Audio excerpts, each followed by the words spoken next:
They say the same heat or pressure turns eggs hard and potatoes soft. And usually ginagamit yan as a metaphor for how you should use yung pressure to your advantage. Pero is that all there is to it? Pag-usapan natin yan in this new Trying Hard podcast episode.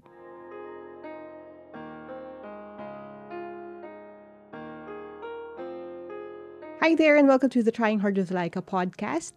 Today, pag-uusapan natin ang isang topic na marami na sa inyo ang nagre-request pero ngayon ko lang siya matatahi kasi ngayon lang siya kumbaga nahinog din sa akin itong conversation na to. Let's talk about pressure, okay? Marami na nagpapayo sa akin noon na how to handle pressure or paano kung nakakaramdam ka ng pressure sa studies mo, sa career mo, sa people around you, etc. And medyo fleeting yung mga sagot ko tungkol dyan. So ngayon, i-organize na natin ng husto. Siguro kasi kailangan ko rin balikan yung ibang mga sources ng pressure sa akin. At kailangan ko rin na palalahanan ang sarili ko sa kung paano ko dapat i-handle in a healthy way yung pressure. Nabalikan natin yung analogy na yon. Pero before that, if you haven't followed the podcast yet or subscribed to the channel, go ahead and do that, please, para hindi nyo mamiss yung mga susunod pa nating conversations, ha? Now, sabi nila, yun nga, yung heat, di ba? Pag pinakuluan mo yung patatas at saka yung itlog, yung patatas lalambot, yung itlog ay titigas. And the first time I heard this was actually from an adult when I was young, quite young actually. And sinabi niya to sa akin kasi at that time I was doing the same thing that a bunch of you are doing. And meron akong privilege na marinig din yung mga feelings ninyo about pressure. Yung naramdaman mo may pressure. Now, sa akin, nung time na yun, hindi ko siya masyadong nagustuhan nung sinabi to sa akin. Kasi hindi ko alam kung anong gagawin ko sa kanya. And the reason kung bakit ganun yung response ko kasi naisip ko okay, fine. I think ang ini-imply kasi ng tao at that time was that I should be harder because of yung pressure. Ibig sabihin nun, yung sinabi yun sa akin, ang kasunod na statement was, kaya magpakatatag ka. Ibig sabihin, tigasan mo yung sarili mo, ayusin mo yung sarili mo. Huwag kang malalambot-lambot, no? And yun yung usual na narrative when you talk about people giving advice about pressure. But when I was listening to this advice when I was a kid, naisip ko agad yeah, totoo yun. The same heat that hardens an egg softens a potato. But, can a potato decide, one time lang, sabi niya, ayoko na maging patatas, gusto ko na maging itlog. Can a potato turn into an egg at will? And kahit baliktarin natin, can an egg also turn into a potato? Kasi sabi niya, ayoko na maging matigas, gusto ko naman maging malambot. Is it really the egg and the potato's fault kung bakit sila under pressure? At ano talaga yung pwede nilang gawin dun sa sitwasyon na yun? Kasi hindi naman pwedeng magically magbago ka or mag-change yung very being mo para mag-react ka differently to pressure. So how do we handle this entire conversation? What can we truly do? At yun ang pag-uusapan natin. Or at least, susubukan natin pag-usapan dito sa episode na ito. Now, when you talk about pressure, ang ating mnemonic device para sa sa conversation na to ay SPOT. Okay? SPOT. So, para madaling tandaan, the first thing we're going to talk about is the source of the pressure. And I think sa previous episodes din na ito yung pinag-uusapan natin, sinabi ko na rin to. It's very important for you to pinpoint kung saan ba nanggagaling yung pressure. Ang pressure ba ay nanggagaling sa labas? May mga tao ba na namempressure sa'yo? Or is it coming from within? Sa sarili mo? Ikaw ba ang nagpe-pressure sa sarili mo? And I'm saying that kasi nga, as someone na bumigay sa pressure when I was younger, it was really hard for me kasi at that time, I could feel that the pressure was coming from everywhere. Every statement, every little comment that someone makes, pag ngayon ko iniisip, baka yung iba nga hindi naman nila sinasadya or sometimes well-meaning naman or they're trying to compliment you or yung iba backhanded compliment na talaga. Pero basically, lahat ng comment, tinitake ko siya as pressure. When I got into UP, for example, and Sabihin natin, I was one of the first in our community or at least my circle at that time, my world at that time, na nakapasok sa UP. So, may mga matatanda na magsasabi na, oh, ikaw ang unang nakapasok sa UP sa inyo. Ikaw ang ate doon. Galingan mo para yung mga susunod sa'yo. Di ba? Ma-inspire mo sila. Again, innocent comment sabihin na natin. Pero, to me, I took that as pressure na, okay, I need to do well. Comments like, nako, ikaw ba yung matalinong anak ni Angie? Yung mga ganon, yun. Mga comments na ganyan. It may seem innocent, again, it may seem like wala yan, isang compliment yan, pero sa akin at the time, it was pressure. So I needed to find out kung saan nagagaling yung pressure talaga. Yung need to be excellent, yung, okay, paniniwala na, hindi naman necessarily totoo, pero yun yung perspective ko ng time na yun yung paniniwala ko noon na parang, hindi ako pwedeng magkamali. Bakit ako nape-pressure ng ganun nung time na yon? And mainly, external siya, like external forces. Anak ka ng pastor, dapat perfect ka. Nakakahiya sa iba kapag may failure ka, kapag nakita nila na hindi ka nagdo-do well. All of these things, nagsama-sama siya. And yun yung hindi ko kinayang level ng pressure. Now, of course, hindi naman yan either or naman na ibig sabihin, hindi ko pina-pressure sarili ko. Actually, yung pressure galing sa labas, kinonvert ko siya into mas mabigat na pressure ko sa sarili ko na kailangan ko maging perfect. So, ang unang kailangan natin i-pinpoint dito again is, saan ba nanggagaling yung pressure sa'yo? If you feel pressure right now, di ba? Hindi katulad ng ating beauty queen, di ba? Ikaw, you acknowledge the fact that you feel pressure right now. Saan siya nanggagaling? Sa labas ba yan o sa loob? Kasi kung sa labas yan o sa loob, doon magde-depend yung magiging action natin sa kung paano natin yan i-address. So yan, again ha, number 1 na kailangan yung isipin is the source of the pressure. Saan siya nanggagaling? Now, the second thing na kailangan natin pag-usapan, wala pa tayo dun sa gagawin. The second thing you need to ask yourself would be about yung proportion ng pressure. Okay? Yung pressure ba na nararamdaman mo ay proportionate dun sa reality ng sitwasyon. Kasi here's the thing, and ito struggle ko rin yan kasi yan yung feeling ko nung 15 years old entering UP, 16 years old being in UP. Yung feeling ko na parang kailangan ko maging perfect, kailangan ko maging maayos, yung pressure, ang bigat-bigat sa akin na lahat ng aspeto ng buhay ko dapat maayos.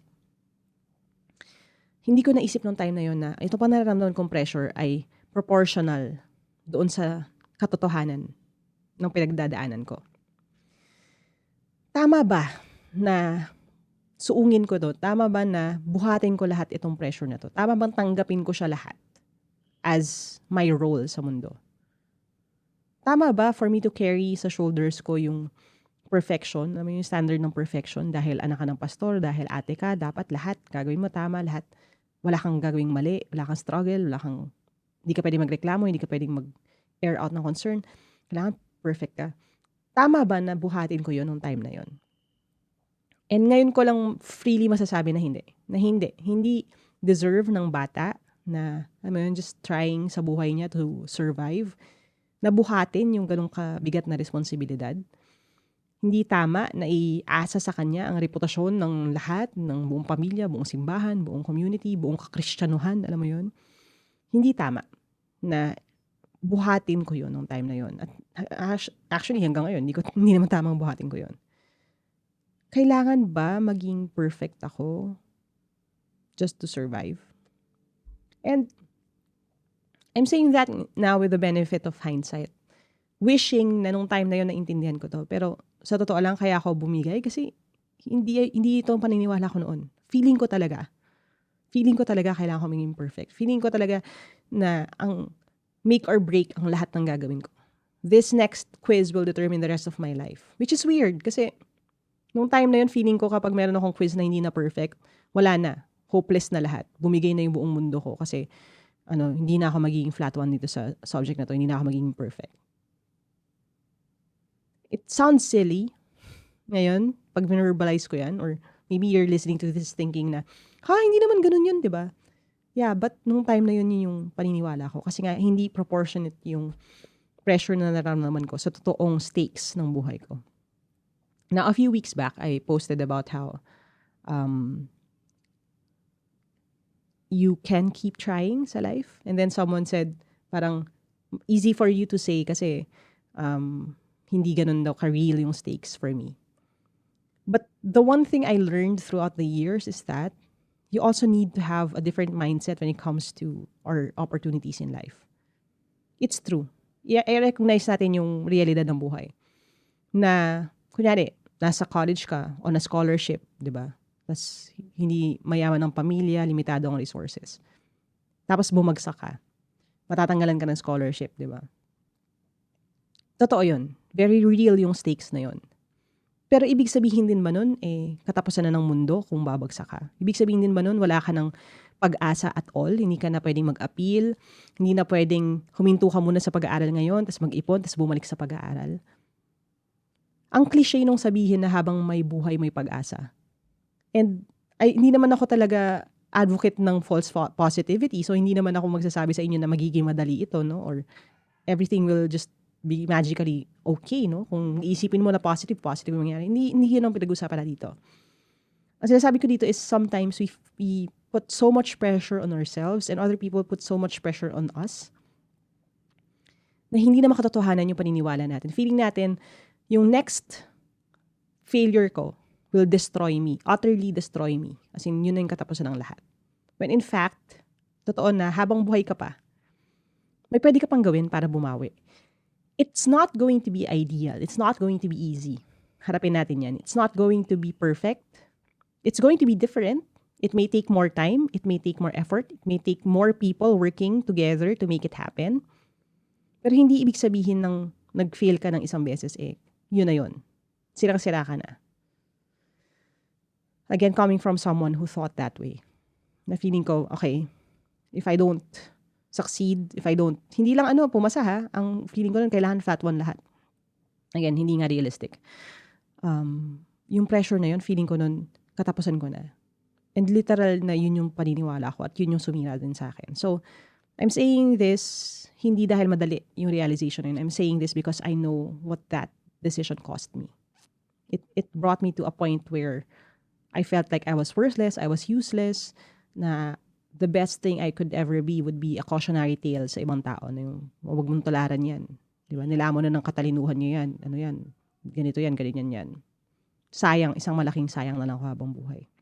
And I'm so grateful na it didn't turn out that way. So that maybe if you're listening to this episode and thinking that way na, nako, hindi ako masyadong successful ito sa last kong endeavor, wala na akong kwenta.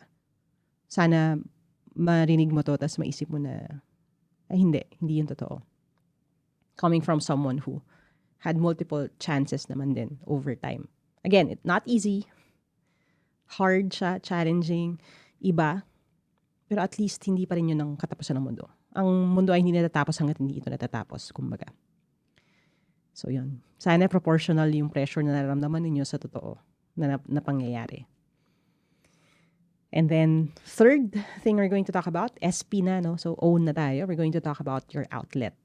Whether it's pressure relief or pressure release. But before we do that, let's take a quick little break. So, siya yung bumibili ng planner, taon-taon kasi New Year, New You. Oo. Pero hindi niya naman sinusulatan. Kasi daw pangit yung sulat niya, sayang yung papel.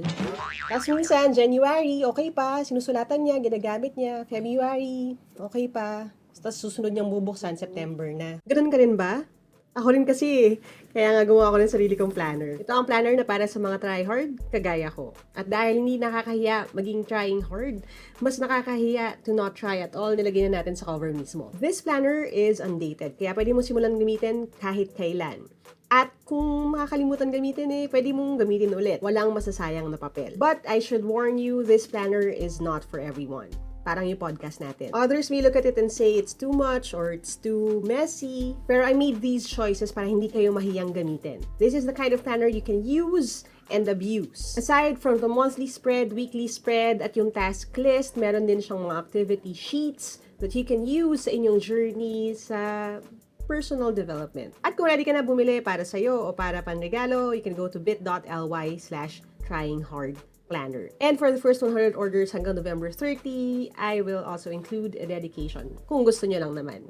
You just let us know dun sa notes kung kaninong pangalan ang isusulat. Now, I always tell you to dream big, work hard, and start now. This planner right here is actually one of my big dreams, so thank you all for making it come true.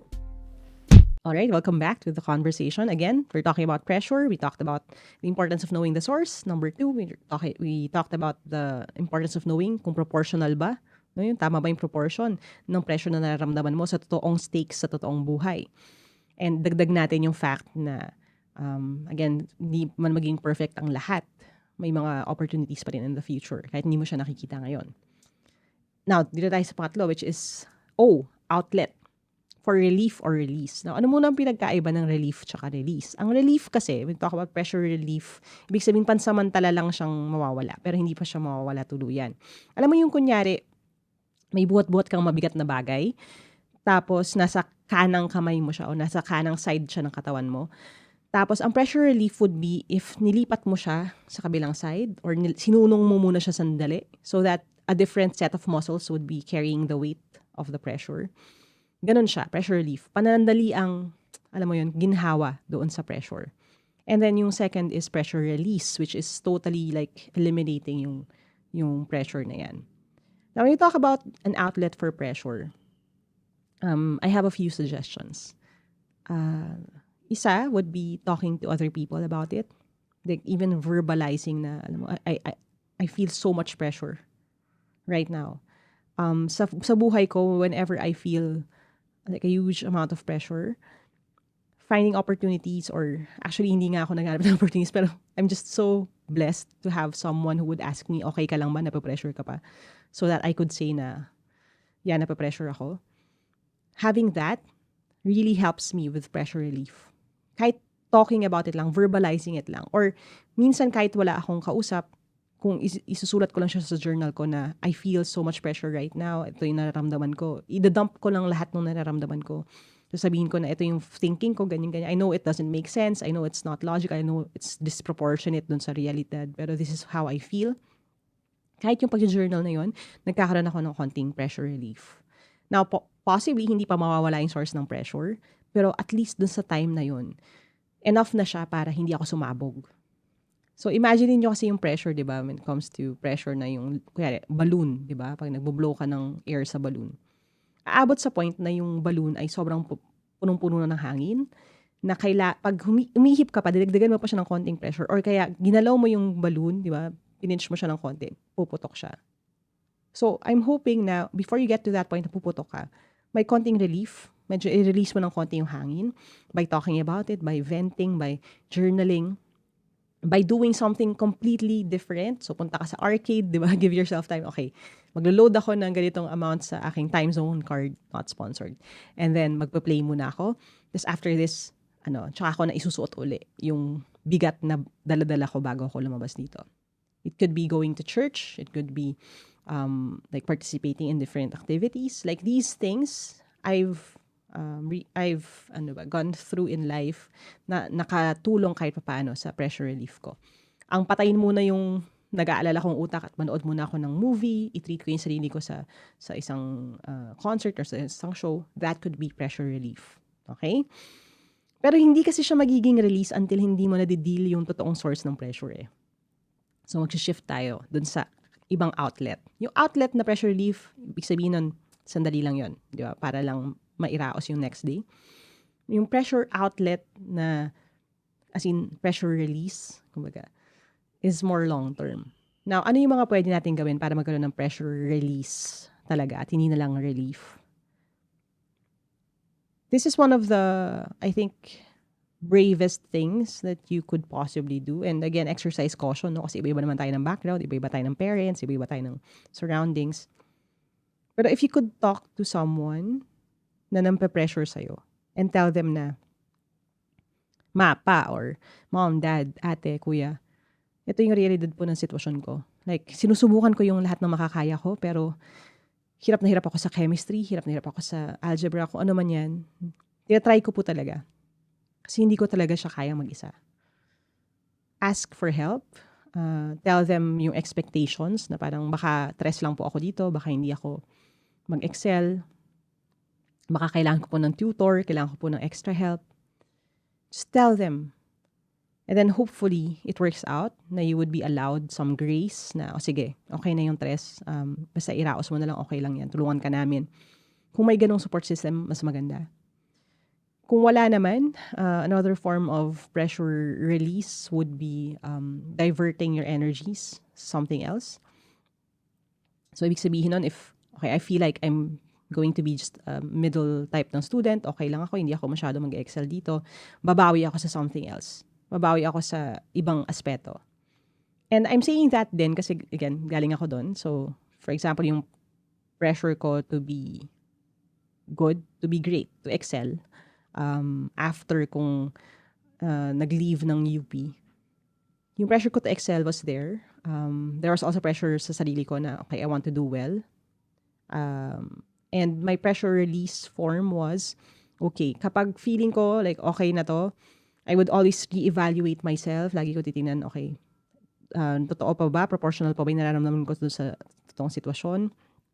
Tapos, dahil alam ko na wala na akong UP letterhead sa aking transcript pagka-graduate ko ng bachelor's degree, babawi ako by doing something else. So, dinivert ko yung attention ko sa, yun nga, pag-racket, pag-duel sa aking, sa OJT ko, nagtrabaho na ako before pa ako gumraduate. Like, all of these things, inano ko siya. Doon ko nirelease yung pressure na yon. Para hindi lang ako nakaupo, tapos walang ginagawa, tapos nag-aalala about my future na, naku, ano na nangyari sa akin, di ba? Hindi kilala yung school ko, paano na to, saan ako pupunta, saan ako pupulutin. Pero divert ko siya sa something else. To append yung aking resume kasi I knew I would be at a disadvantage dahil hindi kilala yung school ko. So, find a way to release that pressure. And sometimes, people, honestly, would quit. Kaya sports, di ba?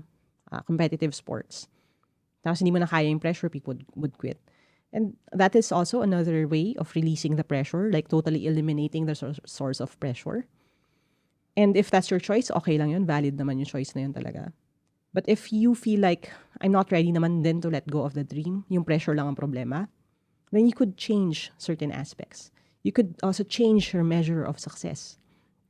Okay, ang success ko na is not laging first place, but for me to always know that I tried my very best at that very moment, which means preparing. Yun yung lagi ko sinasabi sa inyo kasi ganun ko na I try to measure myself by that standard din.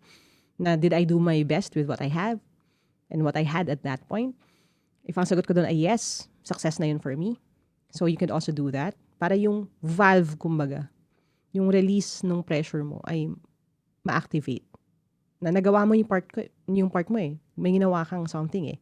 So, ma-release yung pressure. Kasi here's the thing. May onting practical physics din dito, no? Pero ang lobo na laging nasa isang lugar lang. 'Di ba? Hindi siya nagmo-move din ng environment. Hindi nag-change ang temperature environment niya. Or even worse, kapag nandun lang siya, tas the room is constantly heating up. Diba? Supercharging the molecules, tumatalbog-talbog siya sa loob ng balloon. Of course, mas prone siya na sumabog. Pero if it moves to a cooler place, diba? Kung saan mas nagiging compact yung molecules niya, probably hindi siya agad puputok. So again, you can change the environment, you can change yung paggamit ng energy mo, you can divert your attention elsewhere to hopefully find pressure release. Meron akong estudyante noon, sabi niya sa akin, alam mo, ma'am, sobrang stress na stressed ako. Pero one day daw, sabi niya lang randomly sa parents niya, Mapa, sorry pero baka hindi ako mag-loud eh. Tatry ko naman pa rin, pero hindi na ako mag-loud eh. Sabi lang daw ng parents niya, okay lang yan, kasi alam namin kaya mo, pero may mga bagay na hindi natin makakontrol. And gusto niya lang marinig na mahal pa rin siya ng parents niya either way. So after that, sabi niya, sobrang laki ng relief na naramdaman ko. Sobrang relief na nagawa niyang mag-laude pa rin kasi nawala na yung pressure. Hinabol niya na lang. Pero at his own pace. And I'm hoping that you find a similar situation, kumbaga, para sa sarili ninyo. That itong mga sources ng pressure natin, pwede natin sila i-confront para mabawasan yung pressure na yun. Tanggapin na yung demands Ito na yung, dito na papasok yung mga, minsan may pamilyang unrealistic yung demands na parang kailangan perfect ka all the time or sinasabi, binaverbalize pa nila. Like, disappointing them will not be the end of the world then. If someone says na parang, akala ko matalino ka, akala ko ganyan ka, you could actually casually just respond na, well, matalino ko pero apparently hindi ganun katalino. Mabait ako pero apparently hindi ganun kabait. I still gave it a fair shake. And then just, hayaan mo lang sila ma-disappoint sa'yo. Kasi yung pagiging disappointed nila sa'yo, doesn't really change anything naman eh. Mababawasan pa yung pagiging people pleaser mo, di ba? Makakalaya ka in that way. As someone who lived her life for so long, trying not to disappoint people, and hanggang ngayon, inaaral ko pa yan, na hindi masyadong magpa-apekto. Alam mo yun, when someone says na, ay, hindi ka naman pala mabait. Hindi ka naman pala ganito, ganyan. Akala ko ganito ka. Tapos, yeah, well, tao lang ako eh. Anong gagawin natin? Nagsasanay pa rin ako doon sa part na yun. Pero at least, ang masasabi ko talaga sa inyo is when you do that, when you start thinking like that, nawawala yung pressure, nababawasan yung pressure na yun. Yun ang gusto kong mangyari for you. Now, I did say 4 things to. So may T pa tayo. Spot, source, proportion, and outlet. For relief or release, and then turnout. Yung T, which is turnout, is very important. And wag natin to iwawaglit. I want you to imagine, or to, hindi imagine, but to examine ano talaga yung nangyari because of that situation, because of the pressure. Ano nangyari sa'yo? Ano kasing tao ka? What did it turn you into? Kasi kung babalik tayo sa conversation ng potato at saka ng egg, and how a potato cannot turn into an egg, and an egg cannot turn into a potato. Looking at the turnout would actually reveal how much you've changed as a person, as a product of this pressure. Now, meron bang good or bad doon? Is it better to be an egg kaysa maging potato? Mas mabuti bang maging itlog, maging mas hard because of pressure, kaysa sa potato, may mga potato, lumalambot yan, lalamya-lamya yan. And ibabalik ko to sa inyo, and if this is the one thing you'll remember from this podcast, okay na rin ako. That both the potato and the egg change because of pressure, and yung end point nila, which is a cooked egg and a cooked potato, yun yung consumable. Ano ibig sabihin ko dito? The egg, or although arguably, lalo na sa Japan, kinakain niya ng raw, pero just bear with me dun sa metaphor, no?